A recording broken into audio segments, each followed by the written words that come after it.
World news के sponsor हैं स्वागत, अदरक, लहसुन और मसाले 100% प्योर एंड हाइजीनिक।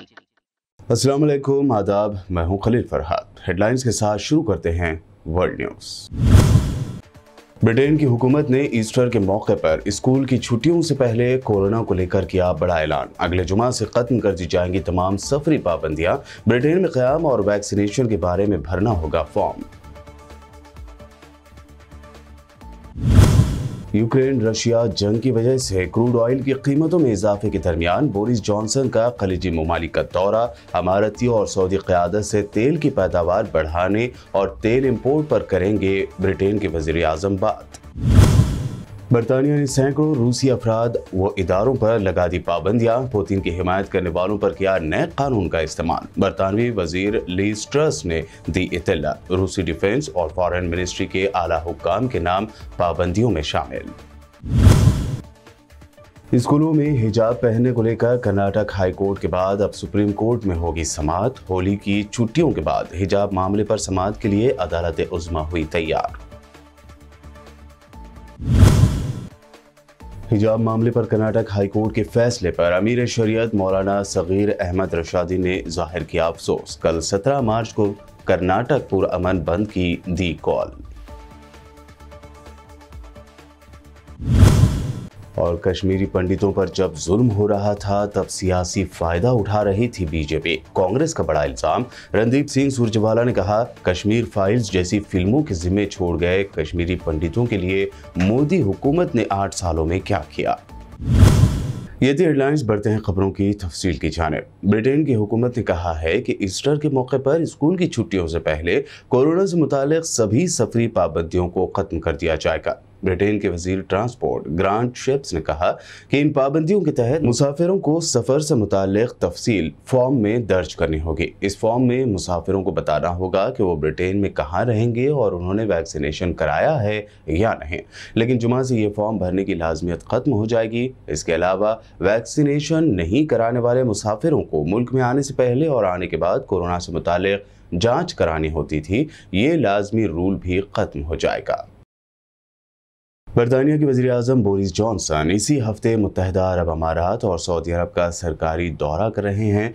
यूक्रेन रूस जंग के दौरान क्रूड ऑयल की कीमतों में मुसलसल इजाफे के दरमियान बोरिस जॉनसन के इस दौरे को काफ़ी अहम माना जा रहा है। इस मामले से आगाह ज़राए ने बताया है कि वह अमारती और सऊदी क़यादत से तेल की पैदावार बढ़ाने और तेल की बरामदात के लिए बातचीत करेंगे, जबकि तेल बरामद करने वाले ममालिक की तंजीम ओपेक पर तेल की पैदावार बढ़ाने के लिए दबाव बढ़ रहा है। बरतानवी वज़ीर आज़म ये दौरा ऐसे वक्त में कर रहे हैं जब यूक्रेन पर रूस के हमले से तवानाई की आलमी मार्केट में कीमतों में इजाफा हुआ है और खाम तेल की कीमतें $100 फी बैरल के करीब पहुंच गई हैं। ज़राए के मुताबिक बोरिस जॉनसन अबू धाबी में मुत्तहिदा अरब अमारात के हुक्मरान शेख मोहम्मद बिन जायद और दीगर हुकाम से मुलाकात करेंगे। वो उसी रोज़ सऊदी अरब के दारुल हुकूमत रियाज रवाना हो जाएंगे, जहां वो सऊदी वली अहद शहजादा मोहम्मद बिन सलमान से मुलाकात करेंगे। इस दरमियान बरतानिया ने सैकड़ों रूसी अफराद और इदारों पर पाबंदियां लगा दी हैं और यूरोपीय यूनियन और अमेरिका के साथ मिलकर सदर व्लादिमीर पुतिन की हिमायत के इल्ज़ाम में लोगों को निशाना बनाने के लिए एक नए कानून का इस्तेमाल किया है। बरतानिया, यूरोपीय यूनियन और अमेरिका को उम्मीद है कि ये पाबंदियां रूसी सदर को यूक्रेन पर हमले से रोकने के लिए दबाव डालेंगी। बरतानवी हुकूमत की इक़्तिसादी जुराइम बिल की कानून साजी के बाद फौरी तौर पर आयद करदा पाबंदियों में सदर पुतिन के करीबी अफराद मसलन साबिक सदर दिमित्री मेदवेदेव, वजीर दिफा सर्गेई शोइगु और रूसी टेलीविज़न के एग्जीक्यूटिव अर्नेस्ट को टारगेट किया गया है। रूसी बिजनेसमैन मिखाइल फ्रेडमैन और प्यूटर इवन, क्रेमलिन के तर्जुमान दिमित्री पेस्कोव और वजारत खारजा की तर्जुमान मारिया ज़खारोव के खिलाफ भी पाबंदियां आयद की गई हैं। बरतानिया का कहना है कि पाबंदियों के इस नए दौर में 100 अरब पाउंड दौलत की हामिल शख्सियात पर बैन लगाया गया है। उधर यूक्रेन पर हमले की वजह से अमेरिका समेत मगरबी ममालिक ने रूस पर सख्त पाबंदियां आयद की हैं, जिसके बाद रूस ने भी जवाबी कार्रवाई करते हुए अमेरिकी सदर जो बाइडन और हिलरी क्लिंटन समेत अमेरिका के 13 आला ओहदेदारों पर पाबंदी लगा दी है, जिसके बाद ये अफराद रूस में दाखिल नहीं हो पाएंगे। इसके अलावा मंगल को रूस ने कनाडा के वजीर आजम जस्टिन ट्रूडो और वज़राए दिफा और खारजा उमूर पर पाबंदियां आयद करने का भी ऐलान किया। रूसी वजारत खारजा ने कहा कि मास्को ने कैनेडियन वजीर आजम ट्रूडो और उनके 2 वज़राए खारजा उमूर और दिफा के वज़रा पर इक़्तिसादी पाबंदियां आयद कर दी है। रूसी पाबंदियों की फहरिस्त में 300 से ज़ायद कैनेडियन पार्लियामेंट्रियंस शामिल हैं, जो ब्लैक लिस्ट में शामिल किए गए हैं। दूसरी जानिब व्हाइट हाउस ने अमेरिकी हुक्काम पर रूस की तरफ से आयद की गई इंतकामी पाबंदियों को बेमाने करार देते हुए कहा कि हो सकता है कि मास्को ने नादानिस्ता तौर पर जो बाइडन के मरहूम वालिद पर पाबंदियां लगाई हों, क्योंकि उन्होंने अमेरिकी सदर के नाम से बेटा सन का खिताब हटा दिया था। इसके अलावा कौमी सलामती के मुशीर जैक सिल्वान, व्हाइट हाउस की तर्जुमान जेन साकी और दीगर अमेरिकी हुक्काम भी रूस की पाबंदी की फहरिस्त में शामिल है। व्हाइट हाउस की तर्जुमान जेन साकी ने इस पर तबसरा किया है कि सदर बाइडन का बेटा है और इसलिए उन्होंने उनके वालिद पर पाबंदियां लगाई हैं। साकी ने रूस का मजाक उड़ाते हुए कहा कि हम में से कोई भी रूस के सियाहती दौरों का मंसूबा नहीं बना रहा है और हम में से किसी के भी ऐसे बैंक अकाउंट नहीं है जिन तक हम रसाई हासिल नहीं कर सकते। यूक्रेन के सदर वोलोदिमीर ज़ेलेंस्की का कहना है कि रूस के साथ मज़ाकरात जारी रहेंगे। उन्होंने वाज़ह किया कि रूस के साथ जंग को मुनसिफाना अमन के ज़रिए ख़त्म करने के लिए मज़ाकराती कोशिशों के सिलसिले में इस्राएली वज़ीर आज़म नफ्ताली बेनेट के साथ बातचीत हुई है। एक वीडियो रिलीज़ करते हुए यूक्रेन के सदर ज़ेलेंस्की ने कहा कि हमारे वफ़द ने मुझे ये बताया है कि रूस के साथ मज़ाकरात बहुत अच्छी सीमत जा रहे हैं, ताहम हमें देखने दीजिए अब ये लोग बातें आगे बातचीत जारी रखेंगे या नहीं। यूक्रेन के सदर ने एक बार फिर रूसी फौजियों को मुखातिब करते हुए लड़ाई रोक देने पर जोर दिया। उधर यूक्रेन में सदारती मुशीर ओलेक्सी एरेस्टोवोस ने इम्कान जाहिर किया है कि गालिबन यूक्रेन में जारी जंग मई की शुरुआत में उस वक्त खत्म हो जाएगी जब रूस के पास अपने पड़ोसी मुल्क के खिलाफ फौजी ऑपरेशन के लिए मतलूबा वसाइल खत्म हो जाएंगे। यूक्रेन पर रूसी हमले के तनाजुर में अमेरिका ने चीन को खबरदार किया है कि वो रूस को फौजी या माली मदद फराहम करने से बाज रहे। क्रेमलिन ने अमेरिकी हुकाम की उन रिपोर्ट्स को रद्द कर दिया है कि रूस ने चीन से फौजी साजो सामान फराहम करने की दरख्वास्त की है। बीजिंग हुकूमत ने ऐसी अमेरिकी रिपोर्ट्स को डिसइंफॉर्मेशन करार दिया है। अमेरिका की कौमी सलामती के मुशीर जैक सुल्वान ने चीन के रूस की तरफ झुकाव के तनाजुर में गुज़िश्ता रोज़ सीनियर चीनी सिफारतकार एंग जेची के साथ 7 घंटे तवील मुलाकात भी की। जंगज़दा मुल्क यूक्रेन में एक और अमेरिकी सहाफ़ी की मौत हो गई है। अमेरिकी नशरियाती इदारे फॉक्स न्यूज़ ने बताया है कि इदारे के लिए काम करने वाले कैमरामैन पियर्स ज़ाक्रोज़की को यूक्रेन में हलाक कर दिया गया।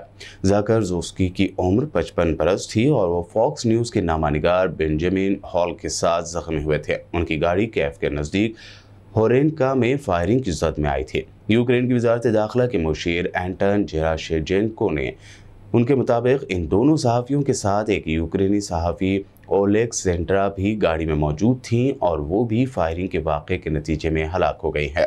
बेंजामिन हॉल, जो फॉक्स न्यूज़ की तरफ से अमेरिकी महकमा खारजा के नामानिगार हैं, अभी तक अस्पताल में हैं और उनका इलाज जारी है। हॉल और हलाक होने वाले ज़ाक्रोज़की दोनों तजुर्बेकार सहाफ़ी हैं और उन्होंने इससे पहले अफ़गानिस्तान, इराक़ और शाम में भी सहाफ़ती खदमात सरअंजाम दी हैं।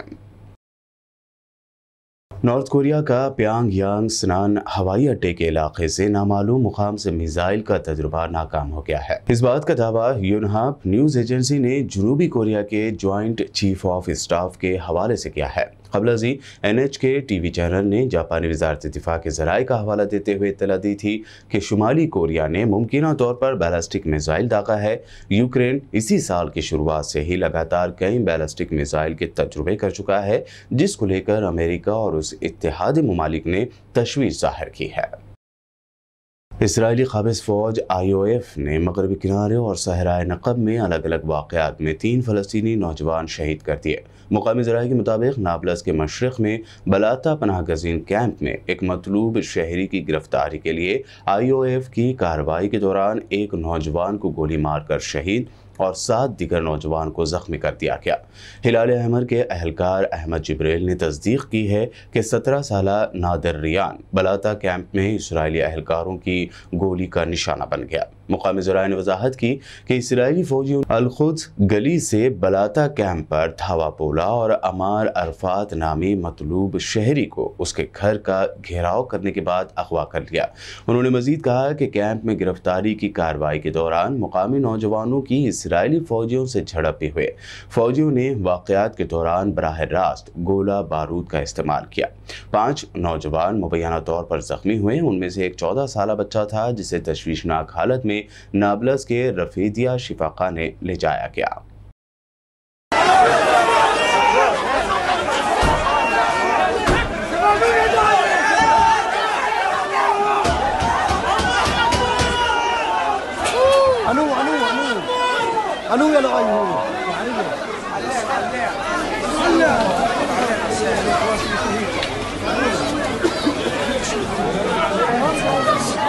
वर्ल्ड न्यूज़ में वक्त हुआ है एक शॉर्ट ब्रेक का। जल्द लौटेंगे और देखेंगे अहम नेशनल न्यूज़।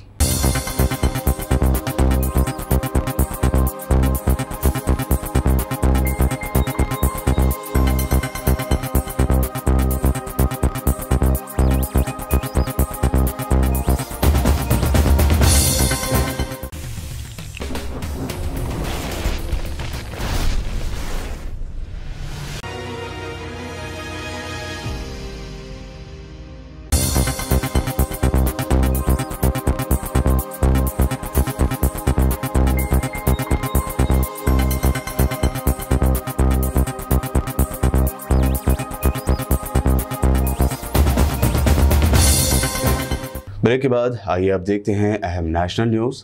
स्कूलों में हिजाब पहनने पर लगे बैन को कर्नाटक हाई कोर्ट की जानिब से सही ठहराए जाने के बाद जहां कई शख्सियात ने इस फैसले पर अदम इत्मीनान जाहिर किया है, तो वहीं अब ये मामला सुप्रीम कोर्ट पहुंच गया है। हालांकि सुप्रीम कोर्ट ने इस मामले पर फौरी सुनवाई की दरख्वास्त पर कहा कि इस पर होली की छुट्टियों के बाद सुनवाई होगी। इससे पहले कर्नाटक में हिजाब बैन केस में हाई कोर्ट के फैसले के खिलाफ अहम दरख्वास्त गुजार तालिबात भी सुप्रीम कोर्ट पहुँच गई थी। इससे पहले एक मुस्लिम तालिबा नीबा नाज की जानिब से सुप्रीम कोर्ट में दरख्वास्त दाखिल की गई थी। नीबा नाज उन 6 मरकजी दरख्वास्त गुजारों में नहीं हैं जिन्होंने हाई कोर्ट में हिजाब को लेकर दरख्वास्त दाखिल की थी। इन तालिबात की जानिब से वकील संजय हेगड़े और देवदत्त कामत ने सुप्रीम कोर्ट से जल्द सुनवाई की मांग की थी। कर्नाटक हाई कोर्ट की फुल बेंच ने कल 15 मार्च को फैसला सुनाते हुए कहा कि हिजाब पहनना इस्लाम की लाजमी मजहबी रिवायत नहीं है। इसके साथ ही अदालत ने हिजाब पर पाबंदी बरकरार रखी थी।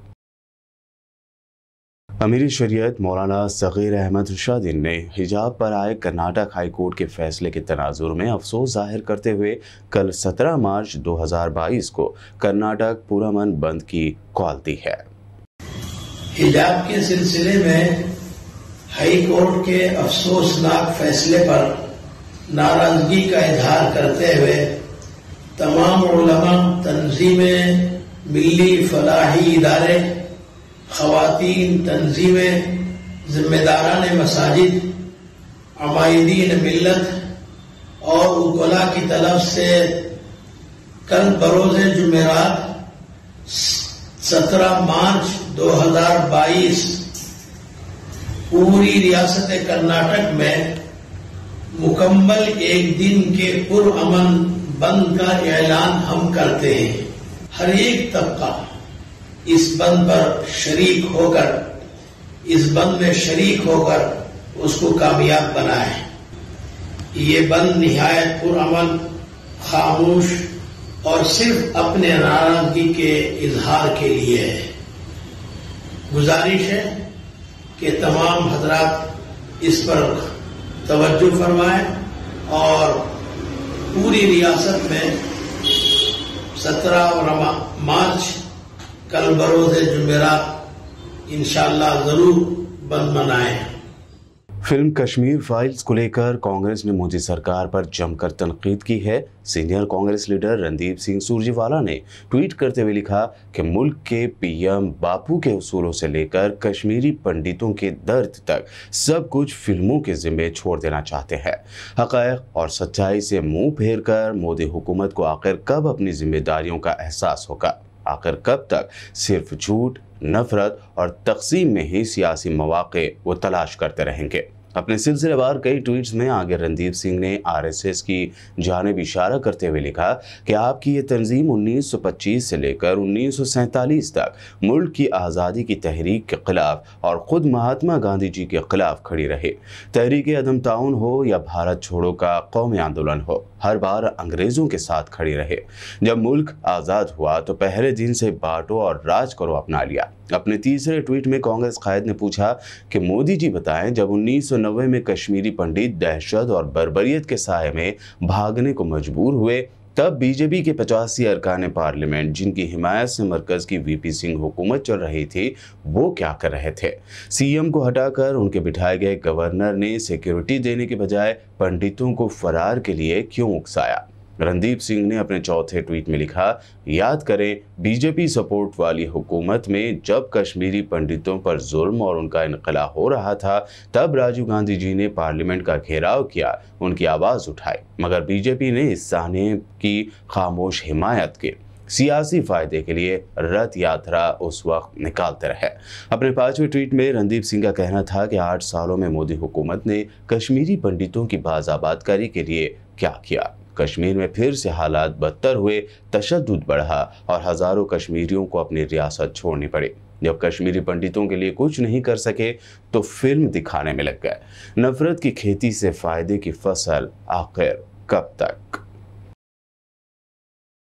किसान आंदोलन के दरमियान लखीमपुर खीरी में किसानों पर गाड़ी चढ़ाकर उन्हें हलाक करने के मामले में मोदी सरकार में मिनिस्टर अजय मिश्रा के बेटे आशीष मिश्रा की जमानत मुस्तरद करने के मामले में सुप्रीम कोर्ट ने यूपी की योगी हुकूमत और आशीष मिश्रा को नोटिस जारी किया है। अदालत ने इसके साथ ही यूपी हुकूमत को सभी गवाहों को सिक्योरिटी देने के अहकामात भी दिए हैं।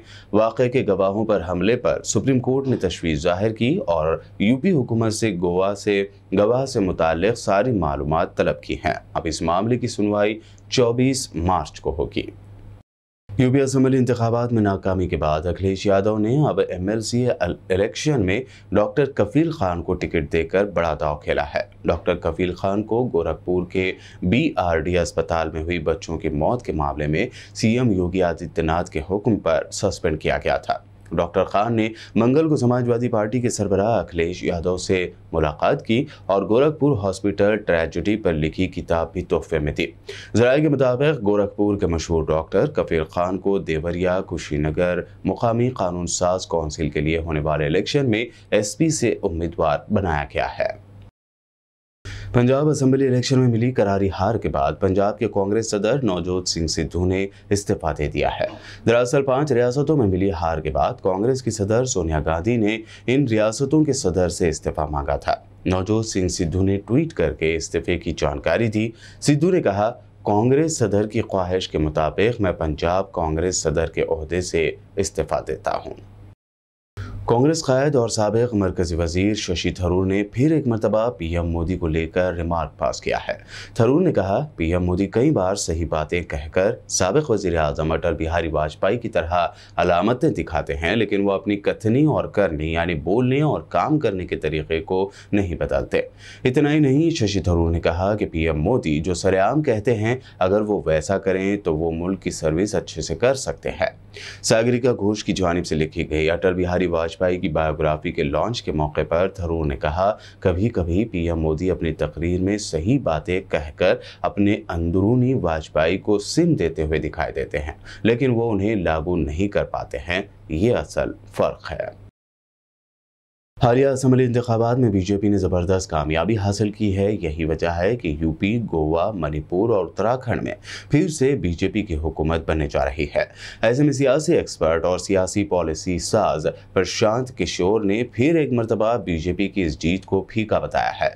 उन्होंने बीजेपी के 5 में से 4 रियासतों में असेंबली इलेक्शन जीतने को किसी टूर्नामेंट में लीग मैच जीतने जैसा करार दिया है। उन्होंने कहा कि रियासत के इलेक्शन लोकसभा इलेक्शन के नताइज तय नहीं कर सकते। उन्होंने कहा कि पीएम मोदी ये किसी और से ज्यादा जानते हैं कि असेंबली इलेक्शन लोकसभा इलेक्शन के नताइज तय नहीं कर सकते। उन्होंने मिसाल दी कि अगर हम उत्तर प्रदेश को मिसाल के तौर पर लें और 2012 असेंबली इलेक्शन के नताइज देखें तो समझ आएगा कि क्या हुआ था। तब समाजवादी पार्टी ने यूपी में जीत हासिल की थी और बीजेपी चौथे नंबर की पार्टी बनी थी। और फिर उन्होंने साल 2014 में मरकज में बीजेपी के इख्तिदार में आने की बात कही। प्रशांत किशोर ने बीजेपी की हालिया जीत को किसी टूर्नामेंट की तरह बताते हुए बीजेपी से कहा कि आपको सिर्फ इस टूर्नामेंट के लीग मैचों में जीत मिली है। आखिर में हेडलाइंस पर एक और नजर। ब्रिटेन की हुकूमत ने ईस्टर के मौके पर स्कूल की छुट्टियों से पहले कोरोना को लेकर किया बड़ा ऐलान। अगले जुमा से खत्म कर दी जाएंगी तमाम सफरी पाबंदियां। ब्रिटेन में क़याम और वैक्सीनेशन के बारे में भरना होगा फॉर्म। यूक्रेन रशिया जंग की वजह से क्रूड ऑयल की कीमतों में इजाफे के दरमियान बोरिस जॉनसन का खलीजी ममालिक का दौरा। अमारती और सऊदी क़यादत से तेल की पैदावार बढ़ाने और तेल इंपोर्ट पर करेंगे ब्रिटेन के वज़ीर आज़म बात। बरतानिया ने सैकड़ों रूसी अफराद व इदारों पर लगा दी पाबंदियां। पुतिन की हिमायत करने वालों पर किया नए कानून का इस्तेमाल। बरतानवी वजीर लीज ट्रस ने दी इत्तला। रूसी डिफेंस और फॉरेन मिनिस्ट्री के आला हुक्काम के नाम पाबंदियों में शामिल। स्कूलों में हिजाब पहनने को लेकर कर्नाटक हाई कोर्ट के बाद अब सुप्रीम कोर्ट में होगी समाअत। होली की छुट्टियों के बाद हिजाब मामले पर समाअत के लिए अदालत उज़्मा हुई तैयार। हिजाब मामले पर कर्नाटक हाई कोर्ट के फैसले पर अमीर शरीयत मौलाना सगीर अहमद रशादी ने जाहिर किया अफसोस। कल 17 मार्च को कर्नाटक पुरअमन बंद की दी कॉल। और कश्मीरी पंडितों पर जब जुल्म हो रहा था तब सियासी फायदा उठा रही थी बीजेपी। कांग्रेस का बड़ा इल्जाम। रणदीप सिंह सुरजेवाला ने कहा कश्मीर फाइल्स जैसी फिल्मों के जिम्मे छोड़ गए कश्मीरी पंडितों के लिए मोदी हुकूमत ने 8 सालों में क्या किया। वर्ल्ड न्यूज में ये थी अब तक की अहम इंटरनेशनल और नेशनल न्यूज। देखते रहिए PPN चैनल।